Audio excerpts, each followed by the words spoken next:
이 시간 하나님의 말씀 읽겠습니다. 신약성경 요한복음 20장 30절로 31절 말씀을 제가 봉독하여 드리겠습니다.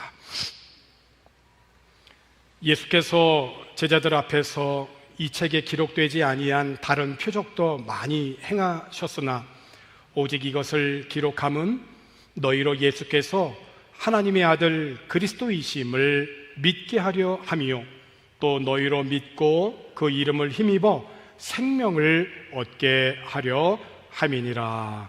아멘. 어느 특별한 날이나 기념일이 되면 우리들은 선물을 준비하여서 자신의 마음을 전하게 됩니다. 그래서 그 선물을 받게 되면 우리는 감동을 하게 되고 그 선물을 귀하게 여기게 되죠. 특별히 손으로 직접 쓴 손편지는 몇 년 혹은 몇십 년이 지나도 보관하게 되어지는 것은 그 선물이 나에게 매우 의미 있고 귀하기 때문이지요. 개인과 개인의 관계에서뿐 아니라 이 인류 역사에 있어서 동서양을 막론하고 인류에게 남겨진 가장 위대한 선물은 무엇일까? 여러 가지가 있겠지만은 미국의 16대 대통령이었던 아브라함 링컨은 이런 말을 남겼습니다. 성경은 하나님이 우리 인간에게 주신 제일 귀한 선물이다. 올해 우리 교회의 표어가 행복한 삶, 거룩한 은혜입니다. 행복하게 살고 또 그 안에 우리들의 행복만을 위한 것이 아니라 하나님의 거룩한 은혜가 있기를 소망하는 마음이죠. 코로나가 장기화되는 이 코로나 시대에 우리가 어떻게 행복할 수 있고 어떻게 우리가 거룩한 은혜 안에서 하나님이 부르신 삶의 현장 속에서 매일 하루하루를 그렇게 거룩한 은혜 가운데 살아갈 수 있을까? 링컨의 말대로 하나님이 우리 인간에게 주신 제일 귀한 선물을 매일매일 들여다보는 것으로 우리는 시작할 수 있습니다. 이 표를 우리들의 삶에 적용하기 위하여서 두 가지를 올렸는데, 첫째는 하나님의 말씀을 읽고 듣고 새기고 지켜서 행하자. 두 번째는 이렇게 듣고 그리고 읽고 새기는 이런 그 알미, 하나님의 말씀이 오늘 우리들의 삶이 되어지는 성령으로 충만한 그런 삶을 살아가자입니다. 매일 아침마다 하나님의 말씀을 우리가 기대하고 그 말씀이 그날 하루를 살아갈 수 있는 힘과 지혜가 되어서 성도 여러분이 어느 곳에 있든지 어떤 형편에 처하여 있든지 그 하나님이 그날 주시는 그 말씀으로 인하여 여러분의 삶에 행복한 삶과 거룩한 은혜가 충만하기를 주의 이름으로 축복합니다. 링컨은 또 말하기를 성경을 늘 펴고 있으라. 그대의 천국 가는 길도 늘 펼쳐져 있을 것이다 라고 그렇게 말하였습니다. 그렇습니다. 성경은 희망의 창문입니다. 그 창문을 통하여서 우리는 영원한 세계, 하나님의 나라를 우리는 바라볼 수 있는 것이죠. 성경은 한 권의 책이지만은 이 책은 구약과 신약으로 이루어져 있고, 구약은 39권, 신약은 27권으로 이렇게 66권의 책이 하나로 묶여져 있는데, 성경의 첫 번째 책인 창세기로부터 시작하여서 마지막 책인 요한계시록까지 약 1600여 년 동안 40여 명의 하나님의 택함 받은 사람들이 기록한 책이 바로 성경입니다. 디모데후서 3장 16절에 있는 말씀을 보면은 모든 성경은 하나님의 감동으로 된 것으로, 그러니까 성경은 하나님의 감동으로 기록되어졌다는 거예요. 그래서 이 하나님의 감동으로 기록된 책은 교훈과 책망과 바르게 함과 의로 교육하기에 유익하다라고 그렇게 말씀했어요. 그러니까 구약 39권, 신약 27권이 하나로 묶여 있는 이 모든 성경은 하나님의 감동을 받은 사람들이 기록한 것으로 이 성경을 통하여서 우리들은 교훈을 받고 책망을 받고 바르게 하고 의로 하나님과의 바른 관계를 맺게 하는 일에 아주 유익한 그러한 책이다라고 하는 것입니다. 구약시대 가운데 이스라엘 백성들이 나라가 망하고 바벨론에 70년 종살이를 하고 본국인 이스라엘로 돌아왔을 때의 일입니다. 성전은 파괴되어 있었고 성벽도 무너져 있었지만 하나님의 섭리로 바벨론 종살이에서 돌아올 수 있었던 것은 무너진 성전을 보수하는 것이었고 정말 신실한 정치 지도자인 느헤미야의 기도와 헌신으로 성벽도 수축할 수 있었지요. 그러나 중요한 것은 백성들의 마음이었습니다. 좀처럼 희망을 품기 어려운 그 시대적 상황 속에서 이 무너진 백성들의 마음을 어떻게 일으켜 세울 수 있을 것인가? 그것은 다름 아니라 하나님의 말씀이었습니다.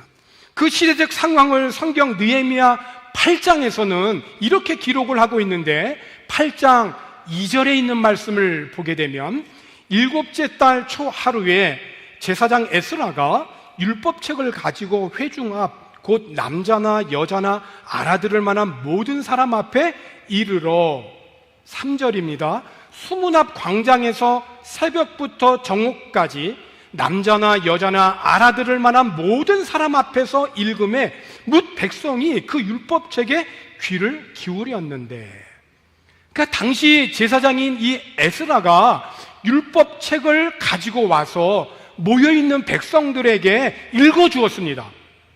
백성들은 그 에스라가 읽어주는 그 말씀에 귀를 기울였는데, 귀를 기울였다라고 하는 뜻은 무엇이냐면 지금 내 마음을 열었다라는 뜻이에요. 내 마음을 열어서 귀를 열어 하나님의 말씀을 듣는 거죠. 그것은 또 다른 말로 그 말씀에 순종하겠다라고 하는 그러한 표현입니다. 이들이 모인 시간을 보면 새벽부터 정오까지 그 에스라가 하나님의 말씀을 이렇게 펼 때에 모든 백성들이 그 자리에서 일어났어요. 그리고 에스라가 하나님을 송축하니까 백성들이 손을 들고 아멘 하고 반응했다는 것입니다.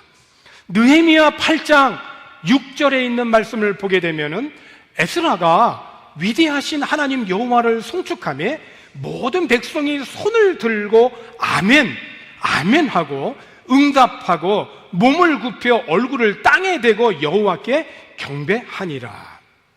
그리고 하나님께 전적으로 헌신한 이 레위 사람들이 백성들에게 율법의 뜻을 해석해 주고 낭독한 말씀이 이러이러한 말씀이다라고 해석해 주면서 깨닫게 되어져. 읽고 듣고 그리고 백성들이 깨닫게 되었다는 것입니다. 자, 에스라가 하나님의 말씀을 읽었어요. 백성들이 귀를 기울여 들었어요. 그리고 레위 사람들이 그 말씀을 해석해 주고 그 백성들이 말씀을 깨달았어요. 백성들은 어떻게 되었을까요? 백성들의 반응입니다. 느헤미야 8장 9절에 있는 말씀을 보게 되면 백성이 율법의 말씀을 듣고 다 우는지라.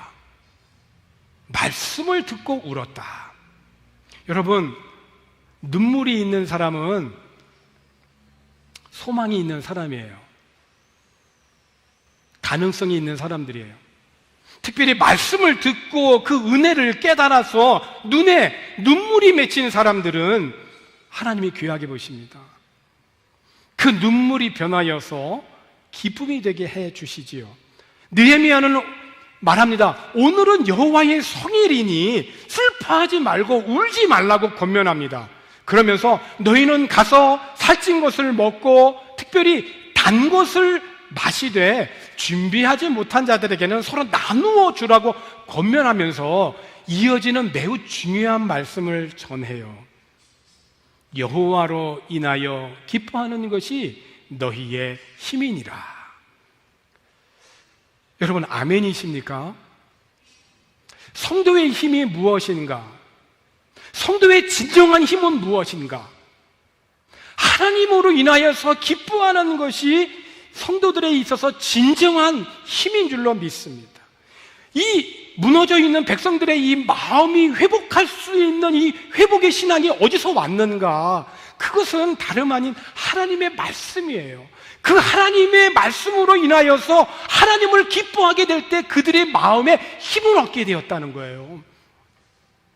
느헤미야 8장 12절에 있는 말씀을 보니까 모든 백성이 곧 가서 먹고 마시며 나누어 주고 크게 즐거워하니 이는 그들이 그 읽어 들려준 말을 밝히 알미라. 밝히 알았다. 구약시대뿐만이 아니라 신약시대에도 이와 같은 일들은 끊임없이 역사 속에서 일어난 사건들입니다. 왜 그렇습니까? 왜 이렇게 하나님의 말씀은 시대를 뛰어넘어서 무너져 있는 백성들의 마음을 회복시켜주고 그리고 그들을 다시 힘있게 역사하셨습니까? 이유는 한 가지밖에 없어요. 하나님은 어제나 오늘이나 영원토록 살아계시는 하나님이시기 때문에 그렇습니다. 사도행전 17장에 있는 말씀을 가보게 되면 바울과 실라가 베레아라고 하는 지역에 가서 하나님의 말씀을 전했죠. 그런데 베레아에 살던 사람들은 다른 지역의 사람들과는 달리 하나님의 말씀이 선포되어질 때 그 말씀을 받는 그 태도와 자세가 달랐다는 거예요. 이렇게 반응했는데 사도행전 17장 11절에 있는 말씀을 보게 되면 베레아에 있는 사람들은 데살로니가에 있는 사람들보다 더 너그러워서 간절한 마음으로 말씀을 받고 이것이 그러한가 하여 날마다 성경을 상고했다. 결과는 어떻습니까? 이어지는 12절에 있는 말씀을 보게 되면 그 중에 믿는 사람이 많고 믿는 사람이 많아졌다는 거예요. 특별히 헬라의 귀부인 남자가 적지 아니었다. 헬라의 귀부인들과 남자가 많은 사람들이 믿음이 일어나게 되었다라고 하는 거죠. 그러니까 베레아 사람들은 말씀을 들을 때 열린 마음으로 들었다는 거예요. 열린 마음으로. 여러분, 모르는 사람들의 특징은 대체로 자기는 안다라고 생각을 합니다. 아는 사람들의 특징은 나는 아직 덜 안다라고 생각을 합니다. 그래서 더 알려고 하죠. 하나님은 계시의 하나님이신데 진리는 계속해서 계시되어집니다. 드러납니다. 그 드러나는 그 진리, 그 말씀에 귀를 열고 내 마음을 열고 들으려고 하는 자들은 더 깊은 진리 안으로 들어가게 되어지죠. 그래서 진리를 깨닫게 되고 더 풍성한 하나님의 은혜를 누리게 됩니다. 그런데 안다라고 생각하는 사람들은 사실은 안다고 착각하고 있는 거죠. 그래서 자기가 알고 있다라고 하는 말은 귀를 닫습니다. 잘 들으려고 하지 않습니다. 오히려 입만 열어서 진리를 깨닫지 못할 뿐만 아니라 자기가 하는 말로 자기의 생각만이 굳어져서 깨달은 것조차도 그 의미를 상실하게 되어지죠. 그러므로 성경은 강조하는 겁니다. 내 말을 명심해서 들으라고. 귀 기울여 들으라고. 그러니까 베레아 사람들은 열린 마음으로 말씀을 들었어요. 그래서 바울이 전하는 말이 맞는지 점검하기 위해서 날마다 성경을 상고했다고 했습니다. 성경에 비추어서 옳고 그름을 따지기보다는 현실적인 이해의 관계만 따졌던 그 데살로니가의 그 유대인들과는 아주 대조되어지는 모습이죠. 그 결과 적지 않은 사람들이 믿었다는 것이죠. 사랑하는 성도 여러분, 성경보다 더한 권위는 없습니다.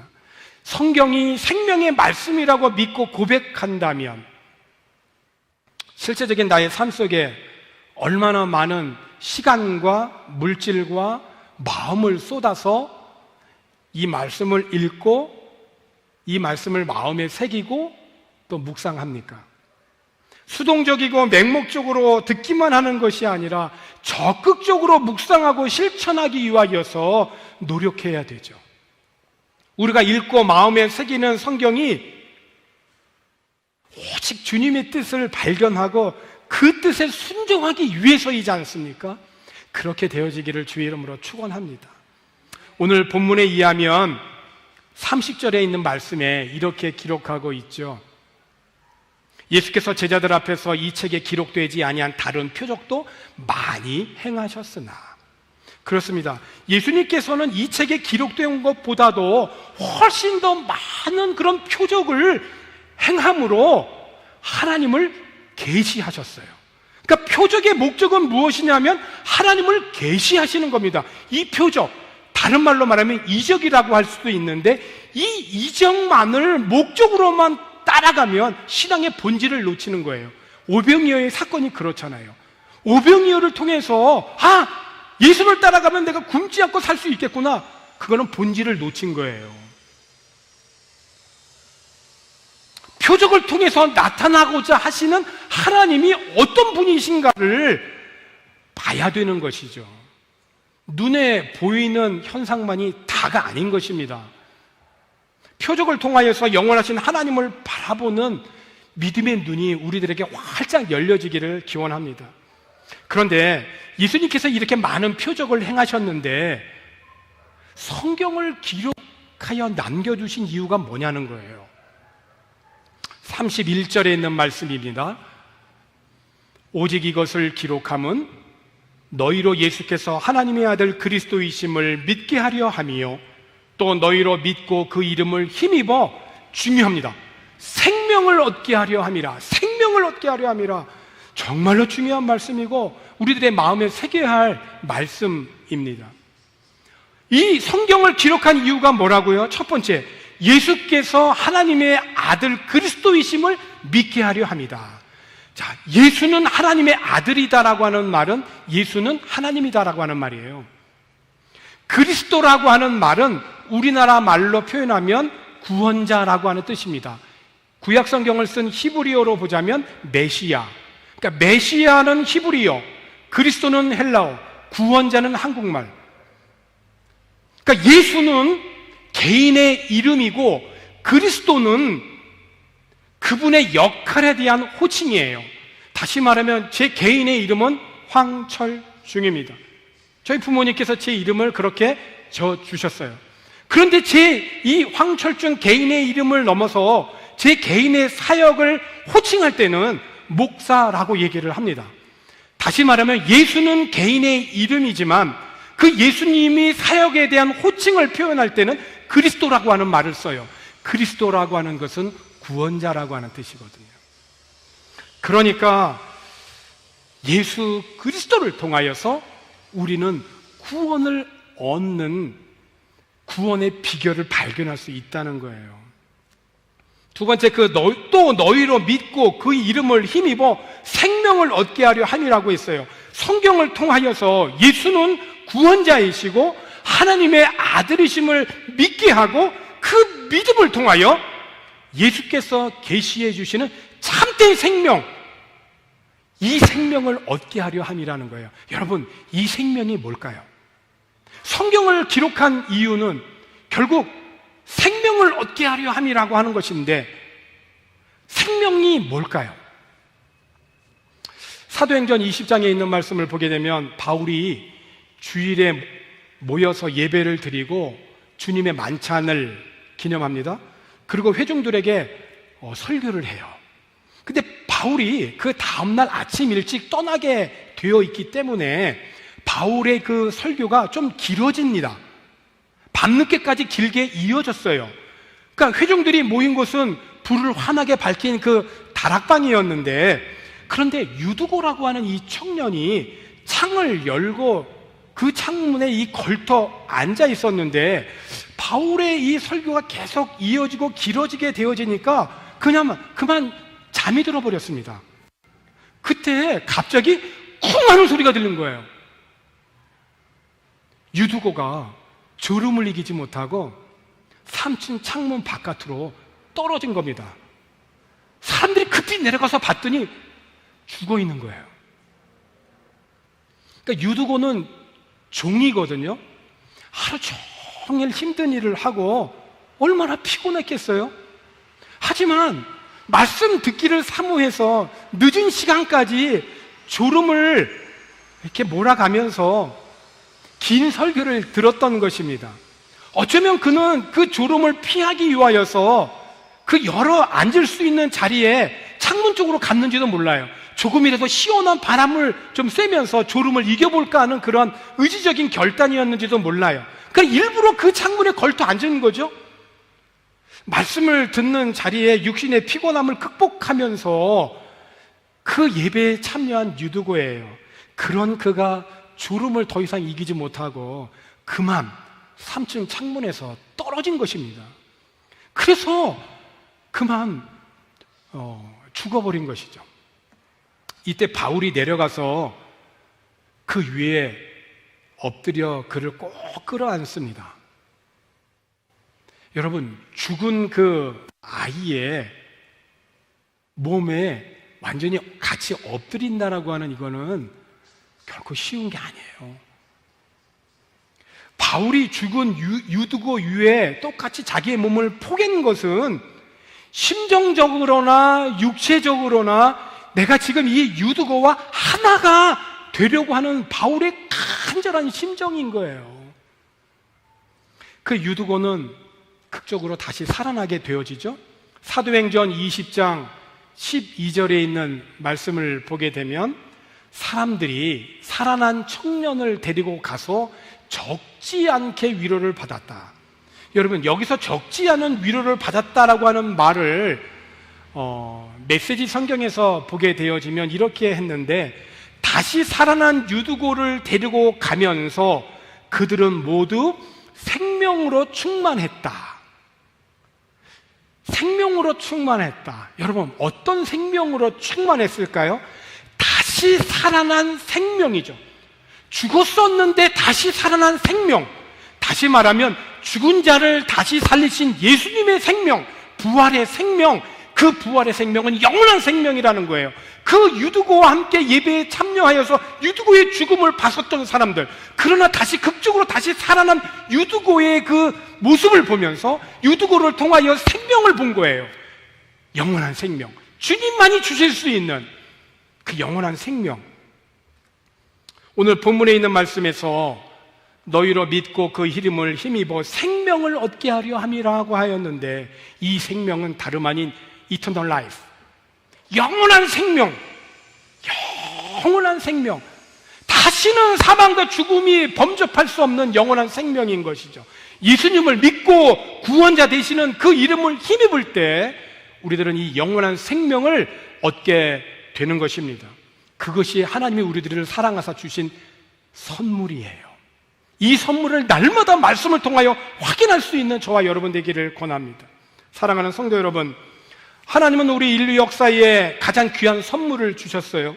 그 선물이 바로 성경입니다. 이 성경을 통하여서 영원한 세계를 바라보는 창문을 오늘 우리들에게 주셨어요. 이 창문을 여러분의 삶 속에 매일 열고 영원한 생명을 주신 그 하나님을 소망할 수 있기를 권합니다. 요한복음 5장 39절에 너희가 성경에서 영생을 얻는 줄 생각하고 성경을 연구하거니와 이 성경이 곧 내게 대하여 증거하는 것이다. 그러니까 이 성경은 다른 한마디의 말로 딱 잘라서 말씀드리면 예수 그리스도 있는 것입니다. 이 두꺼워 보이는 성경인 것 같지만은 매일 하루에 5장씩을 규칙적으로 읽으면 1년에 1독을 할 수 있어요. 요즘 어린이 교회에서는 매주일 성경을 암송하게 하죠. 너무 귀한 일이에요. 어린이들이 어릴 때부터 하나님의 말씀을 암송하여서 마음에 새기는 것은 삶의 다양한 상황에 직면하게 되어질 때 내가 이렇게 하고 싶은 인간적인 마음이 있는데, 그때 내가 암송했던 하나님의 말씀이 성령을 통하여 나에게 조명하여 주시고 나를 계시해 주세요. 그래서 나는 이렇게 하고 싶은 인간적인 마음의 동기와 목적이 있지만 하나님께서 말씀을 통하여 나에게 조명해 주시는 거예요. 우리 어린이들에게 조명해 주시는 거예요.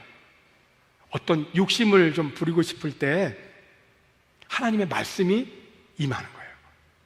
내가 좀 부질없는 어떤 분노에 사로잡혀서 내가 막 화를 낼 수밖에 없는 상황에서 화를 내고자 할 때 하나님의 말씀이 나에게 조명해 주시는 거예요. 하나님의 말씀이 나에게 계시해 주시는 거예요. 그래서 내가 참을 수 있고 인내할 수 있고 견딜 수 있는 거예요. 그래서 성경을 통하여서 하나님의 생활 방식이 내 삶 속에 들어오는 거죠. 너그러움, 친절함. 그래서 막 대하고 싶고 막 얘기하고 싶은 그런 인간적인 충동이 일어나게 되어질 때에 내가 말씀을 읽고 새기고 암송했던 말씀이 성령을 통하여 나에게 다시 한번 계시되어짐으로 내가 깨닫게 되어질 때 우리들의 삶 속에 너그러움과 친절한 하나님의 생활 방식으로 내 삶이 바뀌어지게 되어지는 것이에요. 디모데후서 3장 15절에 있는 말씀을 보게 되면 또 내가 어려서부터 성경을 알았나니 성경은 능히 너로 하여금 그리스도 예수 안에 있는 믿음으로 말미암아 어디에? 구원에 이르는 지혜가 있게 하느니라 그랬어요. 성경, 믿음, 구원, 지혜. 구원은 예수님이십니다. 성경을 통하여서 우리는 예수님에게로 갈 수 있어요. 구원에 이르게 할 수 있어요. 매일매일 여러분의 마음을 열어 성경을 대할 수 있기를 권합니다. 조용한 아침에 혹은 아무도 나를 방해하지 않는 그러한 시간에 성경을 앞에 놓고 1대1로 성경 앞에 마주대해 보세요. 생명의 시간이고 구원의 시간이에요. 기대되는 시간이에요. 영혼과 이어지는 행복한 시간이고 거룩한 시간이에요. 때마다 시마다 성령께서 여러분의 마음을 열어 성경을 깨닫게 해주시고 이 코로나 시대를 이기고 믿음과 순종의 사람으로 빚어지고 거듭나서 하나님께 기쁨과 영광이 되는 복된 삶이 되어지기를 주님의 이름으로 축원합니다. 기도하겠습니다. 하나님 아버지 참 감사합니다. 죽을 수밖에 없었던 저희들에게 하나님은 예수 그리스도를 우리에게 보내주심으로 영원한 생명을 얻게 하여 주셨습니다. 그리고 매일매일 우리는 하나님이 우리들에게 주신 가장 귀한 선물 하나님의 말씀 성경을 통하여 우리들은 이 현실 세계를 뛰어넘어 우리 가운데 영원한 생명의 주님으로 오신 주님을 바라보게 하셨습니다. 하나님 아버지, 우리가 살고 있는 이 시대는 지금 너무나 고통과 재앙과 고난의 연속입니다. 그러나 우리가 보이는 현상만을 바라보며 해석하고 반응하지 않게 하여 주시고 성경을 통하여 이 시대를 뛰어넘어 역사하여 주시는, 우리를 행복하게 하여 주시고 거룩하게 하여 주시는 그 하나님의 은혜 안에 머물 수 있도록 성령 하나님 인도해 주시고 도와주시옵소서. 주님 감사합니다. 예수님의 이름으로 기도하옵나이다. 아멘.